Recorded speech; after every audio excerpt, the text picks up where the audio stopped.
JB타임즈. 네, 더 막내 작가와 함께 시선 집중의 문을 열겠습니다. 어서 오세요. 네, 안녕하세요. 더마카입니다. 64년 만에 10월 추위라서 그런지 많은 분들이 날씨 관련한 인사를 좀 보내주고 계신데요. 네. 안영민 님이 메릴랜드도 한국처럼 날씨가 쌀쌀합니다. 이럴 땐 훈훈한 JB 시선 집중이 딱이랍니다. 라고 보내주셨고요. 네, 훈훈한 나우스 저는 고구마 얘기 나올 줄 알았는데 아니구나. 시선 집중이 나오는군요. 네. 아, 훈훈한 게 고구마라고요? 그럼요. 이렇게 찬바람 불 때 고구마가 군고구마 먹고 싶다. 아, 네. 연배가 느껴지는 거죠. 김종인 님은 따뜻한 남쪽 나라 부산인데요. 네. 따뜻한 남쪽 나라 7도인데 서울은 많이 춥겠네요. 종배영 님, 더마카님, 촌철 님들 건강 조심하세요. 라는 인사 보내주셨고요. 그러게요. 네. 사나야 님은 제작진은 더마카에게 내복과 방한복을 지급하라. 명품 가방은 옵션이라는 인사를 주셨네요. 내복 주문 입나요? 입죠? 그래요? 내복 말고 다른 걸로 주세요. 발열 내복 있잖아요. 요즘 발열 내복. 아, 네네. 뭐 여튼 네. 뭐라도 주시면 제가 열심히 출근을 해보도록 하겠습니다. 네, 저번에 그 컵라면 쿠폰 남은 거 없나? 컵라면 국물 먹으면 몸이 따뜻해지잖아요. 네. 알겠습니다.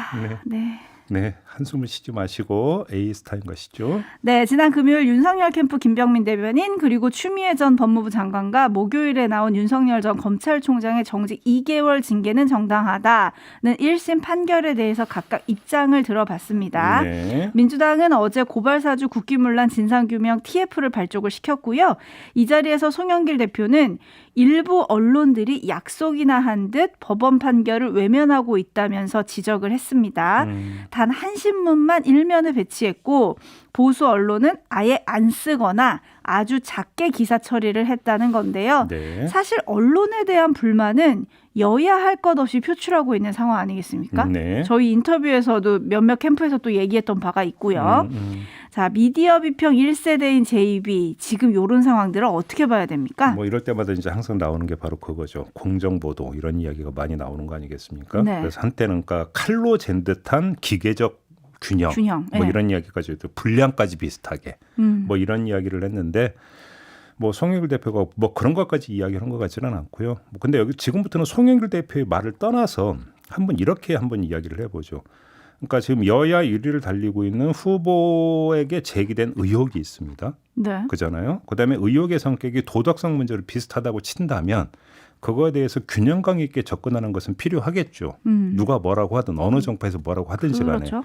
근데 거기서 균형감을 벗어나서 사실은 따로 떼어서 봐야 되는 부분이 있죠. 하나는 사안의 성격이고 네. 또 하나는 의혹의 농도인데 자, 법원 판결 같은 경우는 다른 것도 아니고 당시 검찰총장에 대한 징계가 정당했는가 안 했는가에 대한 판단이잖아요.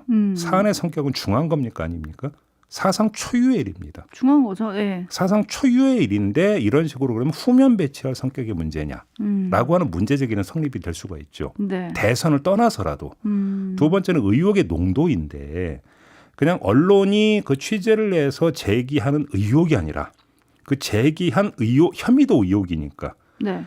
제기된 의혹에 대해서 법원이 판단을 내린 거면 제기하고 있는 의혹이 더 그러니까 진한 겁니까? 법원의 판결이 진한 겁니까? 얘기할 필요도 없는 거 아니겠습니까? 네. 그럼 이 두 가지를 종합하면 이렇게 그냥 가볍게 처리하고 넘어갈 성질의 문제냐라고 하는 판단은 충분히 내릴 수 있는 거 아닙니까? 그잖아요. 소극적인 보도다라고 네. 얘기 안 할 수가 없죠, 사실은. 네. 지금 굉장히 조목조목 짚어주셨는데 저는 그냥 단순하게 전 잘 모르니까요. 단순하게 얘기하면 손바닥 왕자 때의 보도와 이 판결의 보도가 어땠느냐. 그것만 극명하게 봐도 되지 않나요? 그거는 흥미의 어떤 그 기준이 흥미에 있는 겁니까? 팔리는 정도?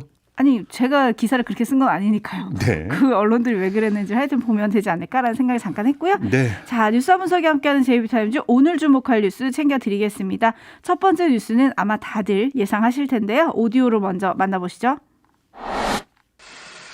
민주당 대선 후보인 이재명 경기지사는 공식 일정 없이 경기도 국감 준비에 집중했습니다. 이 지사는 SNS를 통해 당당하게 진실을 밝히겠다며 결과는 국민의힘 의도와는 다를 것이라고 강조했습니다. 우리 국민의힘이 얼마나 나라를 망쳐왔고 또 부동산 투기를 통해서 얼마나 부당한 이익을 얻었고 얼마나 국민들을 속이는 기만 정치를 해왔는지를 보여드릴 좋은 기회다라고. 민주당도 화천대유 토건비리 진상규명을 위한 태스크포스를 발족시키고 화천대유 사건은 국민의힘 게이트임을 거듭 강조했습니다. 국민의힘 토건 세력과 비리 법조인 간의 부패 카르텔에 맞선 이재명 후보는 얼마나 그동안 고군분투했는지 그 결과가 하나씩 드러나고 있습니다. 국민의힘은 이번 국감을 통해 이 지사가 대장동 비리의 몸통임이 확인될 것이라며 전면전을 예고했습니다. 이 터무니없는 궤변과 거짓말이 국민들 앞에 적나라하게 드러날 수 있도록. 네, 오늘 뭐 뭐니 해도 최대의 관심사는 이거죠. 경기도 그렇죠. 국정감사, 국회 행정안전위원회에서 경기도에 대해서 이제 국정감사를 하는데 이 자리에 이재명 후보가 지사 자격으로 이제 참석을 한다는 거 아니겠습니까? 네. 어떤 장면이 연출되는지가 관심사인데 여기에다가 하나를 더 추가를 해야 될 것 같습니다. 남욱 변호사가 조금 전에 인천공항에 도착을 했는데 도착하자마자 체포가 됐습니다. 네. 그렇죠?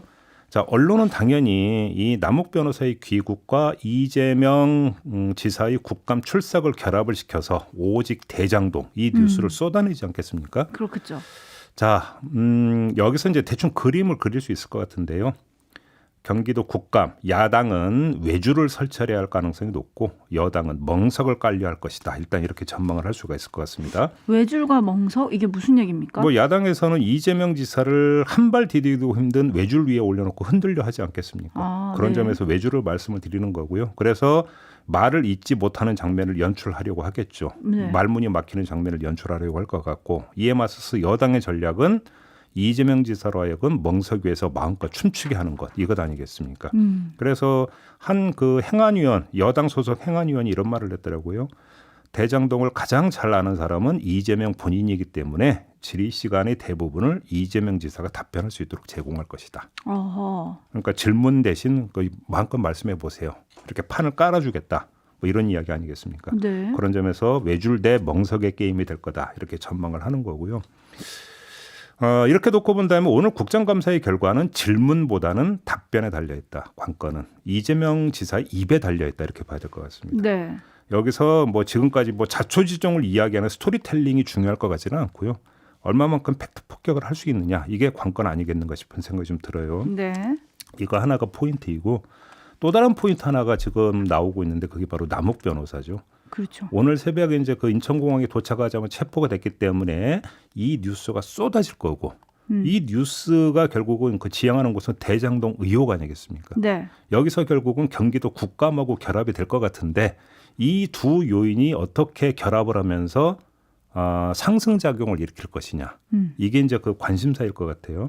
근데 이 대목에서 이재명 지사가 어제 페이스북에 부산저축은행 사건 수사를 거론을 하지 않았습니까? 네. 이걸 좀 저는 눈여겨봐야 된다고 보는데 이게 그 저희 JB타임즈에서도 며칠 전에 전해드린 바가 있습니다. 경향신문이 보도했던 거 아니겠습니까? 그렇죠. 그렇죠. 이 부산저축은행 사건 때 사실 대장동이 등장을 하고 1,100억대의 그러니까 대출 알선이 있었고 대출 알선해 준 사람이 10억 넘는 돈을 챙겨갔다. 그런데도 이거를 제대로 수사하지 않았다. 언제? 2011년 부산저축은행 사건 수사 때. 네. 근데 이때 주인 검사가 윤석열 검사였었다. 이 소식을 경향신문이 보도한 바가 있었는데 이재명 지사가 어제 페이스북에 글을 올리면서 이 문제를 또 거론을 했습니다. 그러면서 뭐 이게 직무유기 이런 것까지 거론을 했는데 네. 왜 이재명 지사는 이 타이밍에 이 문제를 걸고 나왔을까? 이걸 또 하나 좀 주목해서 봐야 될 것 같은데 제가 조금 전에 말씀을 드렸던 경기도 국감과 남욱 체포가 두 개가 결합이 돼서 뉴스가 상승작용을 일으키는 것을 어떤 식으로 차단하기 위한 것 아니냐. 이렇게 해석할 여지가 있을 것 같습니다. 왜 그런 말씀을 드리냐면 여기에도 남욱 변호사가 등장을 하거든요. 오호. 그러니까 이 남욱 변호사는 2009년부터 대장동 개발 사업을 추진했던 이 씨, 바로 이 대출 알선을 해줬다라는 네. 그 이 씨와 같이 일했고 그가 구속 기소된 것은 2015년 수원지검 수사 때인데 남욱 변호사가 또 이때 그 수원지검에서 이제 구속 기소가 되지 않습니까? 네. 그러니까 동선이 겹치는 부분이 있다라는 것이죠. 이걸 하면서 남욱으로 인해서 대장동이 어떤 그 주목받는 것을 차단을 하면서 남욱으로 인해서 당시 수사가 또 주목받게 하는 이런 효과를 이재명 지사가 노리고 어제 페이스북에서 이 이야기를 한 게 아닌가. 이렇게도 해석할 여지가 있을 것 같아요.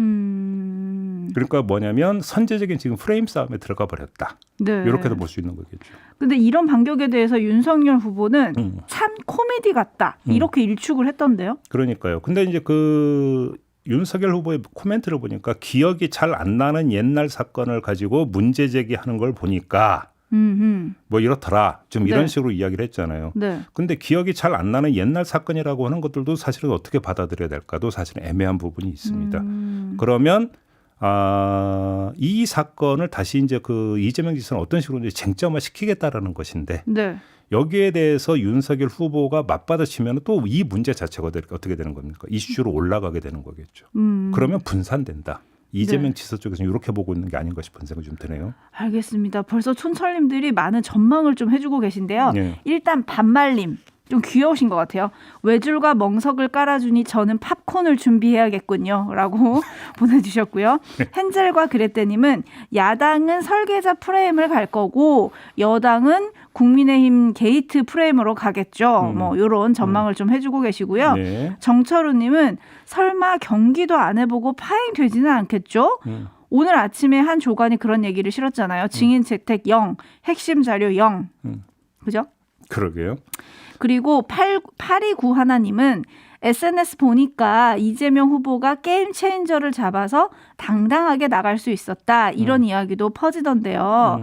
솔직히 결정적인 뭐가 있다기보다 서로 소리만 지르다가 나올 것 같습니다. 네. 그리고 초원님은 남욱은 왜 오늘 입국을 해야 했을까요? 여기서 이제 어떤 기획 입국 이야기를 하는 것 같은데요. 네. 뭐 그거는 현재로서는 알 수가 없는 부분이고요. 네. 아무튼 그거는 분명하죠. 이유는 모르겠지만 파장은 분명히 진단할 수 있다. 그렇죠. 그러니까 그 귀국의 파장이 오늘 경기도 국감과 묘하게 지금 날짜가 겹쳐버리고 그 파장이 커진다라고 저도 조금 전에 이제 계속 그 말씀을 드렸던 거고요. 다시 한번 약간 수정을 하면서 다시 한번 전해드리면 부산저축은행 관계자가 대출 알선을 해줬는데 그 대상이 대장동 사업을 추진했던 이모 씨라는 거고요. 그 이모 씨하고 남욱 변호사가 같이 일한 적이 있다. 네. 이런 이야기가 되는 겁니다. 다시 한번 이거 딱 정리를 해서 해드리면 네. 여기서 이제 그 동선이 겹치는 부분에 대해서 이재명 지사 쪽에서 이제 문제를 제기하고 나서는 게 아니냐. 수사 부실 이 문제를 제기하면서 다시 또 윤석열 후보 쪽을 향하고 있다. 네. 이게 그리고 기세 지금 싸움이 어떻게 되느냐의 문제겠죠. 네, 그리고 지금 관련한 얘기들은 사실 오늘 경기도 국감뿐 아니라 대검 국감장에서도 또 얘기가 될 수 있습니다. 네. 오늘 대검 국감이 있고요. 대장동 의혹 수사 관련해서 김호수 검찰총장이 이제 처음으로 국감장에 서는데 성남시 고문 변호사 활동 전력을 지금 야당이 문제 삼고 있거든요. 네. 관련한 내용들도 좀 보도가 될 것 같습니다. 지켜보시고요. 제2타임즈 다음 주목할 뉴스로 넘어가겠습니다. 어떤 뉴스인가요? 국립대병원 간호사가 태부족이라는 사실을 뭐 여러 차례 전해드리지 않았습니까? 그렇죠. 구체적인 수치가 나왔는데요. 2019년엔 정원에 비해서 376명이 부족했고요. 2020년엔 239명, 2021년엔 276명이 부족하다고 합니다. 그 이유가 조기 퇴사 때문인데 입사 2년 안에 퇴직하는 비율이 2019년에 53.4%, 2020년과 2021년엔 54.5%였다고 합니다. 절반 넘는 간호사가 입사한 지 2년도 안 돼서 그만둔다. 이런 이야기가 되는 건데요. 네. 또 하나 지난해와 올해 이제 코로나 뭐가 있지 않았습니까? 네. 인력 증원 요청이 빗발쳤잖아요. 하지만 지난해와 올해 각각 879명과 639명이 적게 증원됐다고 합니다. 인력 증원 요청도 거의 받아들여지지 않았다 이런 이야기가 되는 거죠. 많은 사람들이 일찍 그만뒀지만 그만큼 또 충원이 되지 않았다 이 얘기인데 왜 이런 현상이 지금 반복이 되는 건가요? 이미 나온 만큼 나온 이야기이긴 한데 얼마 전에 보건의료노조가 파업 돌입을 예고하면서 했던 얘기가 있지 않았습니까? 네. 간호사 1인당 환자 수가 병동 기준으로 16.3명이라고 했는데 미국은 5.3명, 스위스 7.9명, 영국 8.6명에 비해서 두세 배 지금 많은 거 아니겠습니까? 그렇죠. 두세 배 네. 많다는 이야기는 업무량이 두세 배 많다라는 이야기로도 연결이 되는 거잖아요. 네. 이 때문에 간호사 1인당 환자 수를 법으로 제한해야 한다. 이런 목소리까지 지금 나오고 있는 상황인데 이게 안 지켜지고 있는 거죠. 네. 이 보건복지부는 보건의료노조와의 합의에 따라서 코로나 전담병원, 여기서 코로나 전담병원으로 한정이 되는 얘기입니다만 병상당 간호사 배치 기준을 마련을 했습니다. 중증병상은 1.80명, 준중증병상은 0.90명, 중등증 병상은 0.36에서 0.2명으로 정해서 이달부터 시범 적용한다. 이렇게 밝혔는데 말 그대로 이제 시범 적용이고요. 그것도 코로나 전담병원으로 지금 한정이 되는 거 아니겠습니까? 그렇습니다. 갈 길이 멀다라는 이야기가 되겠습니다. 네, 갈 길이 먼 것 같고요. 정경수 님이 조기 퇴사의 해답을 찾아야 할 것 같습니다. 김정원 님은 국립병원 간호사 저임금 장시간 근로인가 봐요 라고 해주고 계셨는데요. 네. 사실 지금 JB가 얘기한 거는 코로나 전담병원에서 이제 막 이런 시범 적용을 시작한다는 거잖아요. 그렇죠. 그러니까 더 중요한 건 자발적으로 사퇴하지 않고 환자 곁을 계속 지킬 수 있게 순환이 돼야 되는데 이거에 대한 대책을 국가가 좀 마련을 해줬으면 좋겠다 싶네요. 그렇습니다. 자, 뉴스와 분석이 함께하는 JB타임즈 다음 주목할 뉴스로 넘어가겠습니다. 어떤 뉴스인가요? 스타벅스 매장 직원들이 7일과 8일에 트럭 시위를 하지 않았습니까? 저희도 전해드린 바가 있었는데요. 뭐 이벤트 때문에 업무량이 엄청나게 폭증을 했다. 뭐 이 소식 전해드린 바가 있었는데 그래서 뭐 트럭 시위까지 갔던 거 아니겠어요? 그래서 그 뒤에 이 스타벅스 코리아 인사 담당 임원이 지난 16일 사내 공지를 올렸다고 합니다. 신규 채용을 공격적으로 진행해서 러시타임의 업무 부담을 최소화하겠다. 바리스타와 관리직의 임금 체계 및 인센티브 운영 체계를 개선하겠다. 직원 휴게 공간인 백룸, 이 백룸 개보수 작업도 내년 말까지 완료하겠다. 뭐 이렇게 약속을 했다고 합니다. 다음 날인 17일에는 보도 자료를 냈는데요. 전국 단위 채용을 확대해서 1,600여 명을 채용한다. 이렇게 밝히기도 했다고 합니다. 뭐 전형적인 조치가 이루어졌다. 이렇게 볼 수 있을까요? 이 트럭 시위가 스타벅스 브랜드 이미지에 어떤 영향을 미쳤는지는 뭐 회사가 가장 잘 알지 않겠습니까? 네. 뭐 그런 점에서 어떻게 하는 게 최소 비용으로 최대 효과를 낼 수 있는가? 뭐 이걸 당연히 뭐 쟀겠죠. 뭐 이런 차원에서 이런 조치를 내놨다고도 해석을 할 수 있을 것 같습니다. 파트너라 불리는 매장 직원들의 반응이 뭐 크게 나쁘지 않다고 해요. 보도를 보면 네. 뭐 그런 만큼 여기서 꼬투리 잡을 이유는 없을 것 같은데 다만 환기할 게 하나가 있습니다.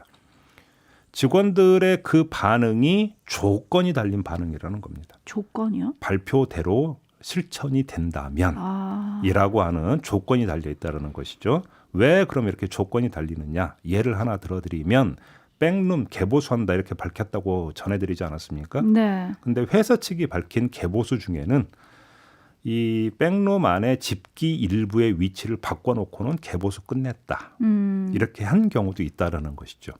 이러면 직원들의 휴게 공간인 백룸의 어떤 뭐냐면 편의성과 안락함이 개선이 됐다고 볼 수 있는 겁니까? 그건 아니죠. 아니지 않겠습니까? 네. 그렇기 때문에 발표대로라면이라는 단서가 달렸다라는 말씀을 전해드리는 겁니다. 네, 이런 눈 가리고 아웅이 통하지 않을 거라는 거 회사도 알겠죠. 잘 좀 해주셨으면 좋겠고요. 희망의 대한님이 노동자들은 자기의 목소리를 내야 하는 거군요. 고생하셨어요. 스타벅스 노동자분들이라는 의견 보내주셨습니다. 네, 자 이렇게 마무리하겠습니다. 더마카 수고하셨습니다. 고맙습니다.